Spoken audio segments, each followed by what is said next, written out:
Islamabad high court के 6 जजेस के खत के हवाले से अहम पेशरफ सामने आई है। सुप्रीम कोर्ट का 6 रुकनी बेंच तो चीफ जस्टिस की सरबराही में आपको नोटिस की दूसरी समाअत कल करेगा, लेकिन इस हवाले से मजीद ये पता चला है कि इस्लामाबाद हाई कोर्ट के एक जज अपने घर से मिलने वाले कैमरों के बारे में हुकूमत को पहले ही आगाह कर चुके थे, मगर हुकूमत ने कोई एक्शन नहीं दिया और अब तक हुकूमत इस पर खामोश है। जबकि इस्लामाबाद हाई कोर्ट में आज जस्टिस बाबर सत्तार ने अहम समाअत भी की है, जिसमें उन्होंने हुकूमती इदारों की खुद पर एतराज़ की दरख्वास्तें न सिर्फ जुर्माने के साथ खारिज की हैं, बल्कि तौहीन अदालत का इंदिया भी दिया है। इस्लामाबाद हाई कोर्ट में ऑडियो लीक से मुतालिक इमरान खान की अहलिया बुशरा बीबी और साबिक चीफ जस्टिस साकिब निसार के बेटे नजमुस साकिब की दरख्वास्तों पर समाअत जारी है। जबकि आज पेमरा, पीटीए, आईबी और एफआईए की मुतफर्रिक दरख्वास्तों पर भी समाअत की गई है। आज समाअत शुरू हुई तो अटॉर्नी जनरल मंसूर उस्मान अवान अदालत में पेश हो गए। जस्टिस बाबर सत्तार ने रिमार्क्स दिए कि मुतफर्रिक दरख्वास्तें दायर हुई हैं। पहले ये सुन लेते हैं, पहले मुतफर्रिक दरख्वास्तें तय होंगी, किसने दरख्वास्तें फाइल की हैं उनका फैसला करना है। अटॉर्नी जनरल ने बताया कि आईबी, एफआईए और पीटीए ने ये दरख्वास्तें दायर की हैं। जस्टिस बाबर सत्तार ने रिमार्क्स दिए कि जो दरख्वास्तें आई हैं उनको सुनकर फैसला करूँगा। आईबी, एफआईए, पीटीए सीरियस इदारे हैं, उनकी दरख्वास्तें सुनकर फैसला किया जाएगा। उन्होंने दरख्वास्तें दायर की, अब मैं उन्हें सुनूंगा। किसने इनको दरख्वास्तें दायर करने की अथॉरिटी दी है? Additional attorney general Munawar Iqbal Dogal ने बताया कि डीजीएफआईए ने असिस्टेंट डायरेक्टर को अथॉरिटी दी है। जस्टिस बाबर सत्तार ने हिदायत की कि दरख्वास्त का मुतल्लिका हिस्सा पढ़ें जहां मुझ पर एतराज़ किया गया है। एडिशनल अटॉर्नी जनरल ने कहा कि एफआईए ने केस दूसरी अदालत मुंतकिल करने की इस्तदा की है। एतराज़ है कि हाई कोर्ट के 6 जजेस ने सुप्रीम जुडिशल काउंसिल को खत लिखा है। जस्टिस बाबर सत्तार समेत 6 जजेस ने इंटेलिजेंस एजेंसीज की अदलिया में मुदाखलत का खत लिखा। इस पर जस्टिस बाबर सत्तार ने सवाल किया कि एफआईए का आईएसआई से क्या ताल्लुक है? यह खत एफआईए से किस तरह मुताल्लिक है? आईएसआई के मामले से एफआईए का क्या ताल्लुक है? जस्टिस शौकत सिद्दीकी के जो इल्ज़ामात हैं, इस अदालत के जजेस उनको सपोर्ट कर रहे हैं। इस अदालत के जजेस ने कहा कि वो जस्टिस शौकत सिद्दीकी के इल्ज़ामात की तहकीकात करने को सपोर्ट करते हैं। आपने ख़त का जो हिस्सा पढ़ा ये आईएसआई से मुताल्लिक है, एफआईए से मुताल्लिक नहीं है। Additional attorney general Munawar Iqbal Dogal ने जवाब दिया कि जी बिल्कुल ऐसा ही है। जैसे बाबर सत्तार ने इस्तफसार किया कि क्या एफआईए इंटेलिजेंस एजेंसी है? Additional attorney general Munawar Iqbal Dogal ने बताया कि एफआईए इंटेलिजेंस एजेंसी नहीं है। जस्टिस बाबर सत्तार ने फिर सवाल किया कि क्या हाई कोर्ट के जजेस को ब्लैकमेल करने से एफआईए का कोई ताल्लुक है? तो एडिशनल अटॉर्नी जनरल ने जवाब दिया कि ऐसा तो नहीं है, लेकिन खत में लफ्ज़ इंटेलिजेंस एजेंसीज इस्तेमाल किया गया है। तो जस्टिस बाबर सत्तार ने अगला सवाल किया कि क्या एफआईए का जजेस के घरों में खुफिया कैमरे लगाने से कोई ताल्लुक है? तो एडिशनल अटॉर्नी जनरल ने कहा कि नहीं, उनका ताल्लुक तो नहीं है। एक पटिशन में एजेंसीज के किरदार से मुताल्लिक बात की गई है, इसलिए मैं कह रहा हूँ। तो जस्टिस बाबर सत्तार ने दोबारा सवाल किया कि अगर एग्जीक्यूटिव जजेस को ब्लैकमेल करे तो क्या जजेस का मफादात का टकराव हो जाएगा? मफादात के टकराव की क्या आप इस तरह तारीफ करेंगे? इसके बाद अदालत ने एफआईए की मुतफर्रिक दरख्वास्त जुर्माने के साथ खारिज कर दी और डीजीएफआईए के खिलाफ तौहीन अदालत की कार्रवाई का इंदिया भी दे दिया। जबकि दरख्वास्त दायर करने पर एफआईए पर 5 लाख रुपए जुर्माना भी आयद कर दिया। जस्टिस बाबर सत्तार ने रिमार्क्स दिए कि डीजीएफआईए के खिलाफ तौहीन अदालत की कार्रवाई भी शुरू हो सकती है। जबकि इसी केस में अदालत ने इंटेलिजेंस ब्यूरो के ज्वाइंट डायरेक्टर जनरल को ज़ाती हैसियत में तलब कर लिया। दौरान समाअत जस्टिस बाबर सत्तार ने सवाल किया कि इंटेलिजेंस ब्यूरो की मुतफर्रिक दरख्वास्त किसकी मंजूरी से दायर हुई है? एडिशनल अटॉर्नी जनरल ने बताया कि joint director general intelligence bureau ने मंजूरी दी है। जस्टिस बाबर सत्तार ने रिमार्क्स दिए कि उनका कोई नाम होगा, वालिदैन ने कोई नाम तो रखा होगा। एडिशनल अटॉर्नी जनरल ने जवाब दिया कि उनका नाम तारिक महमूद है। जस्टिस बाबर सत्तार ने हिदायत की कि आइंदा समाअत पर वो खुद पेश हों। इसके बाद ऑडियो लीक्स केस में पेमरा और पीटीए की मुतफर्रिक दरख्वास्तों पर समाअत हुई और जस्टिस बाबर सत्तार ने पीटीए और पेमरा की दरख्वास्तें भी 5-5 लाख रुपए जुर्माने के साथ खारिज कर दी और इंदिया दिया कि पेमरा, पीटीए और एफआईए की अथॉरिटीज़ के खिलाफ तौहीन अदालत की कार्रवाई भी शुरू हो सकती है। इसके बाद साबिक एडवोकेट जनरल इस्लामाबाद जहांगीर खान जदोन रोशन पर आ गए और कहा कि मैं इस केस में वकील नहीं हूँ, लेकिन कुछ कहना चाहता हूँ। फजूल और गैर संजीदा दरख्वास्तें दायर करने पर इन सब की जेबों से जुर्माना लिया जाए। कौमी खजाने से यह रकम अदा नहीं की जानी चाहिए। यह सिलसिला अब बंद होना चाहिए। जस्टिस बाबर सत्तार का additional attorney general Munawar Iqbal Dogal से मुकालमा करते हुए कहना था कि केस दूसरी अदालत मुंतकिल करने की मुतफर्रिक दरख्वास्तें दायर करने का मकसद अदालती कार्रवाई को शर्मिंदा करना है। हम और आप एक ही दुनिया में रहते हैं, हम बिल्कुल समझ रहे हैं। अगर एग्जीक्यूटिव जजेस को धमकाए और जजेस तौहीन अदालत की कार्रवाई शुरू करें तो मफाद का टकराव कैसे है? क्या जज जाती मफाद के लिए तौहीन अदालत की कार्रवाई करेगा? क्या अदालत IB और FIA के सारे केस सुनना छोड़ दे? आपकी दलील मान ली जाए तो फिर तो हुकूमत के खिलाफ कोई केस ही नहीं सुनना चाहिए। इसके बाद ऑडियो लीक्स केस में अदालती मावर बैरिस्टर एतजाज एहसन ने दलाइल देते हुए कहा कि मुझे खुशी है कि अब जजेस कह रहे हैं कि enough is enough. Aitzaz Ahsan ने दौरान दलाइल एग्रीकल्चर डिपार्टमेंट का नाम लिया तो जस्टिस बाबर सत्तार ने सवाल किया कि आप किसकी बात कर रहे हैं? यहाँ तो बहुत सारे एग्रीकल्चर डिपार्टमेंट हैं। जस्टिस बाबर सत्तार के रिमार्क्स पर अदालत में कह लग गए।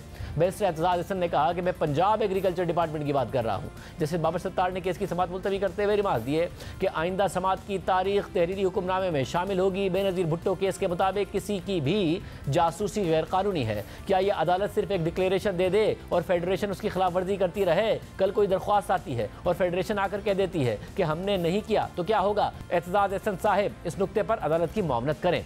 आज की समाअत में इस्लामाबाद हाई कोर्ट के 6 जजेस की जानिब से लिखे गए खत का तस्करा हुआ और इस मामले पर चीफ जस्टिस काजी फाइज ईसा की सरबराही में सुप्रीम कोर्ट का 6 रुकनी बेंच कल समाअत करेगा। बेंच में justice Mansoor Ali Shah, justice Jamal Mandokhel, justice Athar Minallah, justice Musarrat Hilali और जस्टिस नईम अख्तर अफगान भी शामिल होंगे और supreme court Islamabad high court के फुल कोर्ट इजलास में मुत्तफिका तौर पर मंजूर करदा तजावीज़ का जायजा लेगी। इस हवाले से गुज़िश्ता रोज़ यूनिस के प्रोग्राम नया पाकिस्तान में मेज़बान शहजाद इकबाल ने इंकिशाफ किया कि पिछले साल जब इस्लामाबाद हाई कोर्ट के एक जज के घर से कैमरे पकड़े गए तो उसी वक्त ये मसला उस वक्त की PDM हुकूमत के अहम अरकान के सामने उठाया गया था जो आज भी उन्हीं ओहदों पर फाइज हैं, मगर उन्होंने उस वक्त इस प्राइवेसी की संगीन खिलाफ वर्जी और मुदाखलत पर हैरानी का इजहार तो किया मगर कोई एक्शन लेने के बजाय इसे नज़रअंदाज कर दिया। इस्लामाबाद हाई कोर्ट के जिस जज के घर से खुफिया कैमरे पकड़े गए थे उन्होंने अपने साथी जज को फौरी तौर पर इससे आगाह कर दिया था और फिर यह मामला उस वक्त के वफाकी वजीर कानून आजम रज़ी तारड़ के सामने रखा गया जो आज भी वजीर कानून है। आजम रज़ी तारड़ ने इस वाक़े पर शदीद हैरानी का इजहार करते हुए कहा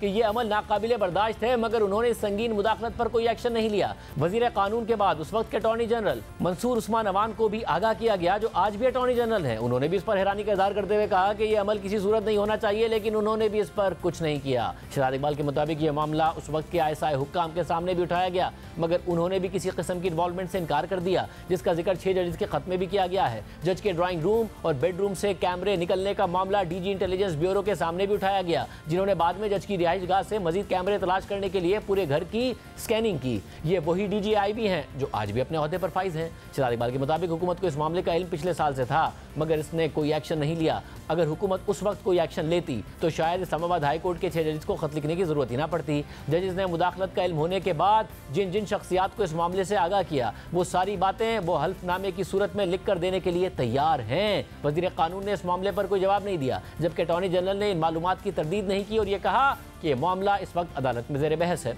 इस मामले पर हमने भी आज अटॉर्नी जनरल और वफाकी वजीर कानून से रब्ता किया और उन्हें प्रोग्राम में आने की दावत दी जिस पर अटॉर्नी जनरल ने तो कोई जवाब नहीं दिया जबकि वजीर कानून के स्टाफ ने उनकी मसरूफियात के सबब प्रोग्राम में उनकी शिरकत से माजरत कर ली तो फिर हमने उनसे मौक़िफ़ देने की दरख्वास्त की मगर उन्होंने वो भी नहीं दिया। जबकि 27 अप्रैल को फेडरल जुडिशल अकेडमी में ज़िला अदलिया के जजेस से खिताब करते हुए सुप्रीम कोर्ट के जस्टिस अतर मिनल्ला ने कहा कि अगर अवाम का हम पर एतमाद नहीं है तो हम आज़ाद अदलिया की हैसियत से कोई दावा नहीं कर सकते। इस्लामाबाद हाई कोर्ट के चीफ जस्टिस की हैसियत से 4 साल में मुझे सिर्फ एक शिकायत मिली थी। एडिशनल सेशन जज ने रिपोर्ट किया कि उन पर सरअंदाज होने की कोशिश की गई तो मैंने उनको तारीफी लेटर दिया था।